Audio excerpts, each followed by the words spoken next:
আজকে আমরা আলোচনা করব অনুপাত সমানুপাত নিয়ে। তাহলে দেখো, অনুপাত অনুপাত জিনিসটা কি? মনে করো দুটো সংখ্যা, একটা এ আর একটা হচ্ছে বি। এই যে এ আর বি, ঠিক আছে, এদেরকে যদি আমি ভগ্নাংশ আকারে প্রকাশ করি, এভাবে লিখবো এ বাই বি, কিন্তু একে অনুপাত আকারে যদি প্রকাশ করতে হয় এ ইজ টু বি, এইটাই হচ্ছে অনুপাত। বুঝলাম? এই অনুপাতের সামনের যে রাশিটা বা সামনের যে পদটাকে তাকে বলা হয় পূর্বপদ, আর এই পরের পদটাকে বলা হয় পরপদ বা উত্তরপদ। ঠিক আছে, বুঝতে পেরেছি? ঠিক আছে, এইরকমই দুটা অনুপাতকে যদি আমি সমতার আকারে প্রকাশ করি, সমানের আকারে প্রকাশ করি, তখন সেটাকে সমানুপাত বলবো। কিরকম? মনে করো একটা অনুপাত আছে এ ইজ টু বি আর একটা অনুপাত আছে সি ইজ টু ডি। এদেরকে যদি আমি সমতার আকারে প্রকাশ করি তখন সেটাকে বলবো আমি সমানুপাত। কি বলবো? সমানুপাত। ঠিক আছে, আর কিছু জানা নেই। এইখানে এই যে চারটা রাশি, এই চারটা রাশিকে প্রথমটাকে বলা হয় প্রথম পদ, দ্বিতীয়টাকে বলা হয় দ্বিতীয় পদ, তৃতীয়টাকে বলা হয় তৃতীয় পদ, চতুর্থকে বলা হয় চতুর্থ পদ। ঠিক আছে, বুঝতে পারলাম? ঠিক আছে, এটাকে আমি এইভাবে লিখি, এটাই আমার সমানুপাত। এইখানে একটা জিনিস হচ্ছে, যদি এটাকে আমি এইভাবে ভগ্নাংশ আকারে সাজিয়ে লিখি এ বাই বি সমান সি বাই ডি, অর্থাৎ এ গুণিত ডি সমান সমান সি গুণিত বি, অর্থাৎ প্রথম এবং চতুর্থ পদের গুণফল সমান সমান দ্বিতীয় এবং তৃতীয় পদের গুণফল।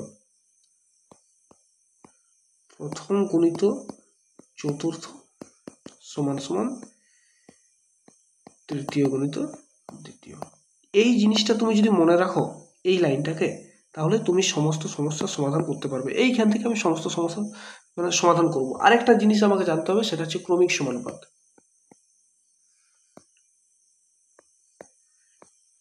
এখানে দেখো চারটা রাশি ছিল, এই এই এই সমানুপাতের চারটা রাশি ছিল।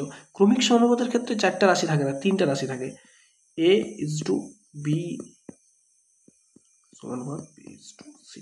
দেখো এখানে মাঝে বিটা আছে, মাঝে বিটা দুবার আছে, অর্থাৎ এটাকে বলা হয় মধ্যপদ। ঠিক আছে, আর এটাকে বলা হয় প্রথম পদ, শেষ অন্তিম বা শেষ পদ, অন্তিম পদ। তো এইখানেও একই রকম রিলেশন, এ বাই বি সমান বি বাই সি, অর্থাৎ বি স্কোয়ার সমান হচ্ছে এসি। মানে হলো মধ্যপদের স্কোয়ার সমান প্রথম পদ গুণিত শেষ পদ।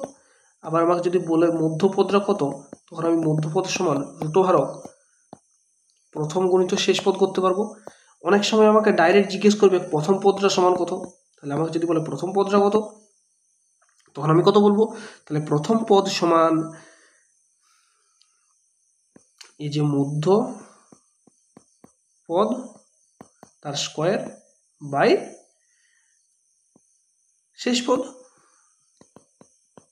একইভাবে যদি আমাকে এই শেষ পদটা জিজ্ঞেস করে, ঠিক আছে,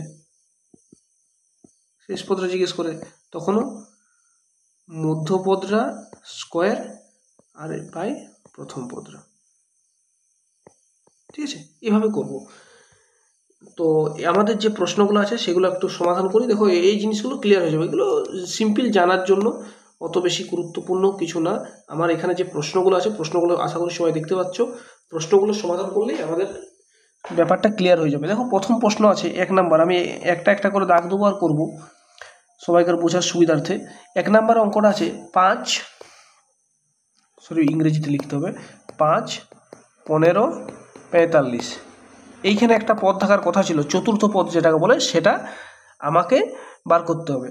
এখানে লেখা আছে, দেখো চতুর্থ সমানুপাত কি হবে, তাহলে কেমন করে করব? আমরা একটু আগেই শিখলাম যে প্রথম গুণিত চতুর্থ সমান দ্বিতীয় গুণিত তৃতীয়। ঠিক ঠিক, আমাকে বার করতে বলেছে চতুর্থ পদটা, অর্থাৎ চতুর্থ সমান আমি কি লিখতে পারি? চতুর্থ সমান উপরে লিখব দ্বিতীয় গুণিত তৃতীয় বাই প্রথম। দ্বিতীয় পদ কত এখানে 15, তারপর তৃতীয় পদ 45 বাই 5, 5 3 15। এবার 3 গুণিত 45 করলে কত হবে 3 5 15, 5 হাতে থেকে 1, 3 4 12 13, 135। প্রথমের উত্তর হয়ে গেল। এবারে 2 নম্বর প্রশ্ন। 2 নম্বর প্রশ্ন কি বলেছে দেখো, 3 27 মধ্য অনুপাত কি হবে 3 আর 27, তাহলে এর মাঝে একটা পদ থাকতো, এর মাঝের পদটাকে বার করতে বলেছে। তাহলে মধ্যপদ একটু আগে আমি শিখলাম, মধ্যপদ সমান কি রুটহারক প্রথম পদ গুণিত শেষ পদ। রুটহারক 3, 27কে যদি ভাঙি 3 গুণিত 3 গুণিত 3, অর্থাৎ বাইরের 3 গুণিত 3 9। বুঝতে পারলাম। এরপরে দেখো তৃতীয় অঙ্কটা কি বলেছে।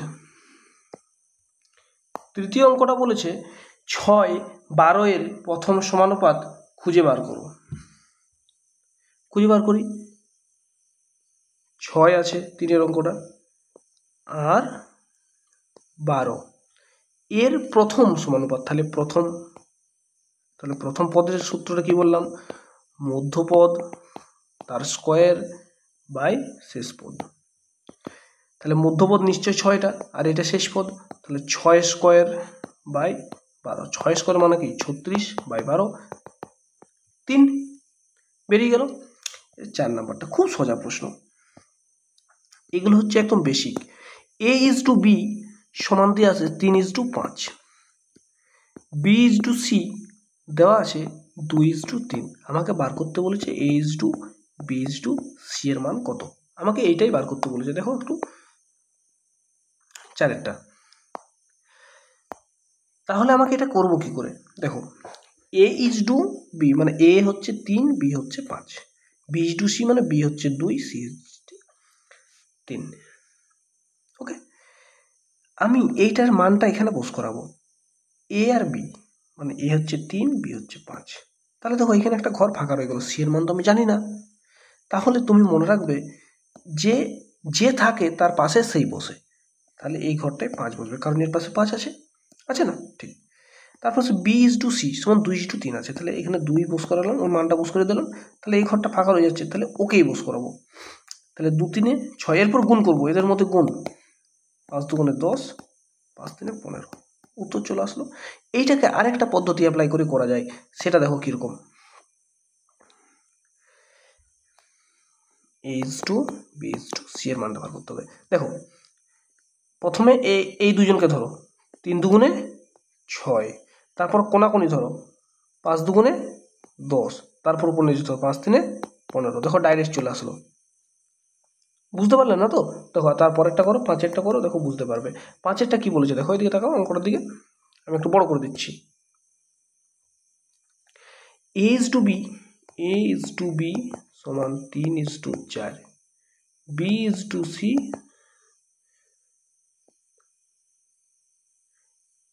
5:4। ঠিক আছে, ঠিক আছে। এরপরে দেখো, তাহলে আমি ডাইরেক্ট যদি করি a/b/c এর মান, তাহলে প্রথমে কি করব উপর নিচে গুণ, 3 5 15, তারপর কি করব কোনাকুনি গুণ, 3 5 4 20, তারপর কি করব উপর নিচে গুণ, 4 4 16। এটা তো ডাইরেক্ট করলাম, তাহলে স্যার ডাইরেক্ট আমি করতে পারবো না, তাহলে আমি করব নর্মাল ভাবে। তাহলে নর্মাল ভাবে যদি করি, ধরো a/b/c এভাবে তুমি লিখবে। লেখার পরে কি করবে দেখো, a আর b এর মান কত দেওয়া আছে 3:4, তাহলে দেখো 3 আর এখানে লিখবে 4, এই ঘরটা ফাঁকা আছে c এর ঘরটা, তাহলে এখানেও 4কে বস করে দেবে। তারপর আছে কি 5:4, তাহলে b এর ঘরে 5, c এর ঘরে 4, এই ঘরটা ফাঁকা আছে, এখানে 5 বস করে দিলে। 3 5 15, 4 5 20, 4 4 16। দেখো এটার উত্তর একই আসলো। বুঝতে পারছি তো? এইভাবে করতে হবে। একটু বোঝার চেষ্টা করো, ভালো করে ভিডিওটা দেখো, বুঝতে পারবে। না বোঝার মতো কিছু নেই, খুব সাধারণ ধারণা। এরপরে 6এরটা দেখো কি বলেছে, a/b 3:2, B:2C 4:5, C:D 10:9। এটা দিয়ে আছে। আমাকে বার করতে বলেছে H2, B:2, C:2, D এর মান। তাহলে এটাকেও আমি ওই আগের মতো বেসিক নিয়মে করতে পারি। চলো বেসিক নিয়মটা প্রথমে শেখাবো। দেখো 3:2, H2, এ ঘরটা ফাঁকা আছে 2, এ ঘরটা ফাঁকা আছে 2 বস করে দেবো। যার ঘর ফাঁকা থাকে তার পাশে যে থাকে তাকেই বস করাতে হয়, এটাই শিখলাম।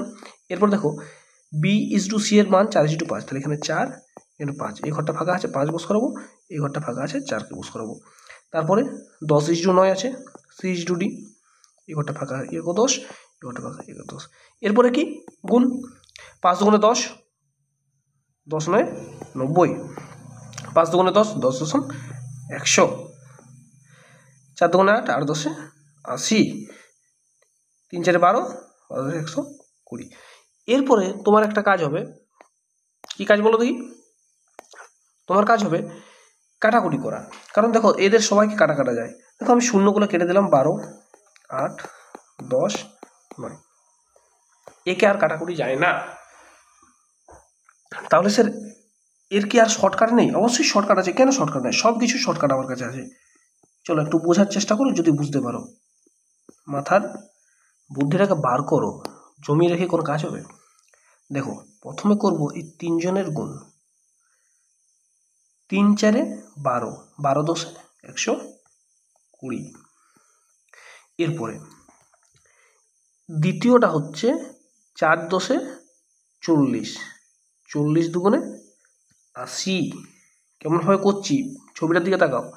তৃতীয় হচ্ছে এই 10-এর সাথে 2-এর গুণ প্লাস এই 5টার গুণ, 10 5 50, 50 দুগুণে 100।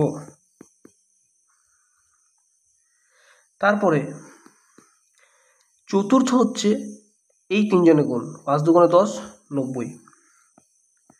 এরপরে কাটাকুটি করো আগের মতন, 12:2, 8:2, 10:9। দেখো একই উত্তর আসলো। বুঝতে পারলাম? বুঝতে পারলাম না? না, তারপরেরটা করি, দেখো বুঝতে পারবো। কেন বুঝতে পারবো না? না বুঝতে পারলে হবে?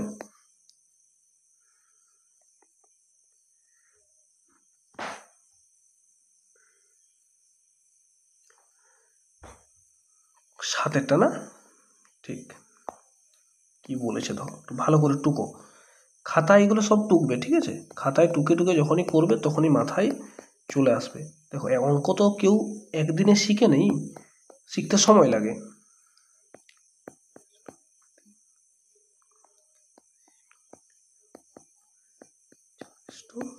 পাঁচ, A:2, B:2, C:2, D এর মান বার করতে বলছে। প্রথমে আমি একবার ডাইরেক্ট করে শেখাবো, বেসিক নিয়মটা তুমি করবে। না করে দেবো আমি? ঠিক আছে করে দিচ্ছি। প্রথমে বললাম এই 3 জন, 1 2 3, 3 জনকার গুণ, 1 2 2, 2 4 8। তারপরে কি এইখানে 2 জন আর এই উপরের কোণার একজন, 2 4 8 দুগুণে 16। তারপরে এই লাইনের 2 জন আর এই নিচের একজন, কোণার একজন, 3 দুগুণে 6, 6 4 24। তারপরে এই শেষের সবাই মিলে গুণ, 3 দুগুণে 6, 6 5 30। দেখো এরপরে এরা দেখো সবাই 2 দিয়ে ভাগ যায়, তাহলে 4:2, 8:2, 12:15। এটা কি হলো? আমি যদি বেসিকে করতাম তাহলে কিরকম হতো? দেখো A:2, B:2, C:2, D, তাহলে 1:2, 2:2, পাশের ঘরে যে ফাঁকা থাকে সেই বসে যায়, সেটা তো আমি আগেই বলেছি। তাহলে 2:3, এখানেও 3 বসবে আর এই পাশের ঘরে 2 বসবে। তারপর আছে C:2D, 4:5, এই ঘরে 4 বসবে, এই ঘরেও 4 বসবে। এবার কি করবো? গুণ করবো। 3 দুগুণে 6, 6 5 30, 3 দুগুণে 6, 6 4 24, 2 দুগুণে 4, 4 4 16, 1 2 2, 4 দুগুণে 8। কাটাকুটি করো।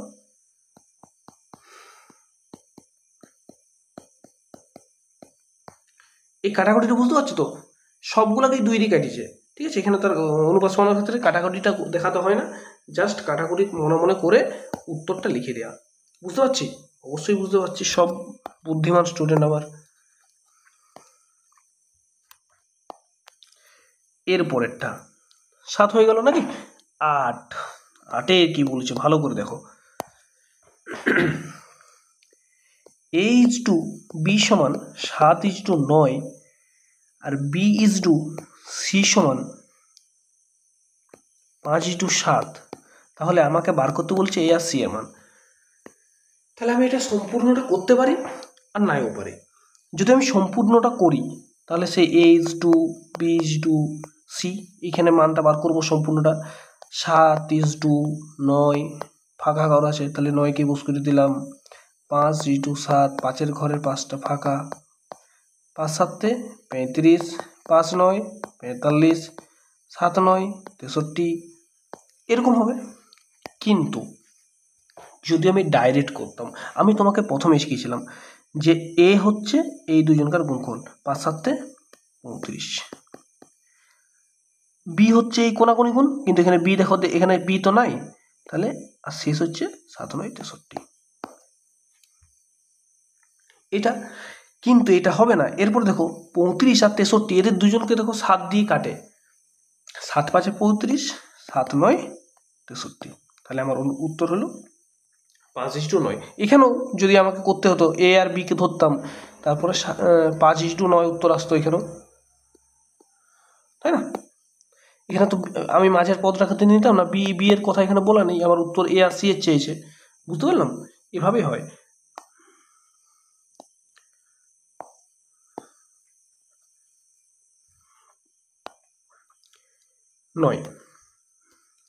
নয়টাও দেখো একই রকমের। এ আর বি এর মান দেওয়া আছে 4:3, বি সি এর মান দেওয়া আছে 7:5, সি আর ডি এর মান দেওয়া আছে 9:10। আমাকে বার করতে বলেছে A/D এর মান। তাহলে দেখো আমি তোমাকে একটা জিনিস বলি, তুমি বেসিক থেকে H2, B/2, C/2, D এভাবে করে সবগুলোর মানগুলো বস করে এইভাবে গুণ করে লাস্টে করতেই পারো। তাছাড়া আমাকে দেখো প্রথম ভ্যালুটা শেষ ভ্যালুটা বার করতে বলেছে, তাহলে প্রথম ভ্যালুটা বার করতে হলে কি হয়, প্রথম যে রাশিগুলো সেগুলো সবগুলোর গুণফল করে দিতে পারি, আর শেষের ভ্যালুটা বার করার জন্য শেষের সবাইকার গুণফলটা আমি করে দিতে পারি, তাই না? তাহলে 4-7 28, 28 গুণিত 9 H2, 5-3 15, 15 গুণিত 10।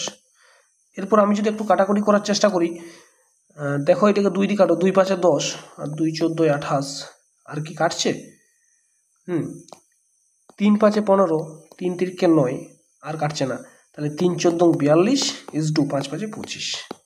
সবসময় যে একদম সম্পূর্ণটা এটা গুণ করে নিতে হবে এরকম কোনো ব্যাপার না, আমি না গুণ না করতে পারি, ঠিক আছে, কিন্তু কাটাকুটি করে শেষে আমার গুণটা করে উত্তরটা দেখাতে হবে। তাহলে আমার ফাইনালি এটা অ্যান্সার আসছে, ঠিক আছে। এরপরে 10-এরটার দিকে একটু তাকাও। 10-এরটা একটু আলাদা। 10-এরটা দেখো সব কীরকম দেওয়া আছে, ভগ্নাংশে দেওয়া আছে। 10 A/B সমান 1/2 3/8, B/C সমান 1/3 5/9। তাহলে এই যে এগুলো ভগ্নাংশ দেওয়া আছে, এগুলো তো ভগ্নাংশ রাখা চলবে না, আমাকে কি করতে হবে বলো তো, এগুলোকে পূর্ণ সংখ্যায় পরিণত করতে হবে। পূর্ণ সংখ্যায় পরিণত করার নিয়ম হচ্ছে, এই যে সংখ্যাগুলো তুমি দেখতে পাচ্ছ তো, নিচের সংখ্যাগুলো 2, 8, 3, 9, তাহলে এইটাকেও আমাকে পূর্ণ সংখ্যায় নিয়ে আসতে হবে পূর্ণ সংখ্যার অনুপাতে, এটাকেও নিয়ে আসতে হবে আমাকে পূর্ণ সংখ্যার অনুপাতে। এগুলো রয়েছে ভগ্নাংশের অনুপাতে। তোমার কাজটা দেখো কি হবে, এখানে লিখি আরেকবার ভালো করে। 1/2 আছে আর 3/8 আছে, একে যদি আমি পূর্ণ সংখ্যায় করতে যাই, নিচের যে সংখ্যাগুলোর এলসিএম নেবো, এলসিএম মানে হচ্ছে লসাগু। 2 আর 8-এর লসাগু সবসময় 8-এই হয়, তাহলে একেও 8 দিয়ে গুণ করো, একেও 8 দিয়ে গুণ করো, 8-8, তাহলে আমার অনুপাত দাঁড়াচ্ছে 4:3। একইভাবে এইটাকে যদি আমি করি, এখানে দেখো 3 আছে, এখানে 9 আছে, 3 আর 9 যদি আমি এলসিএম করি আমি পাবো 9, তাহলে 1/3-এর সঙ্গেও 9 গুণ করবো, আর 5-9-এর সঙ্গেও 9 গুণ করবো, 9 9 কেটে যাচ্ছে, তাহলে আমার অনুপাত দাঁড়াচ্ছে 3:9।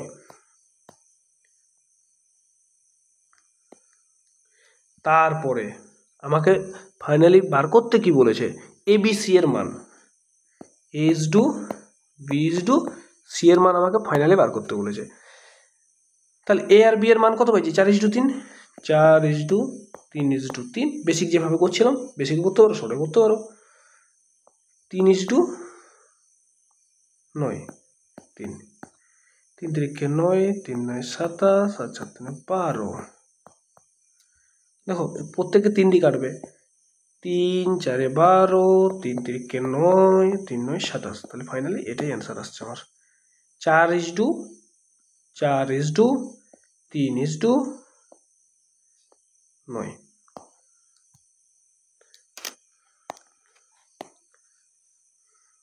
ঠিক আছে, ঠিক আছে।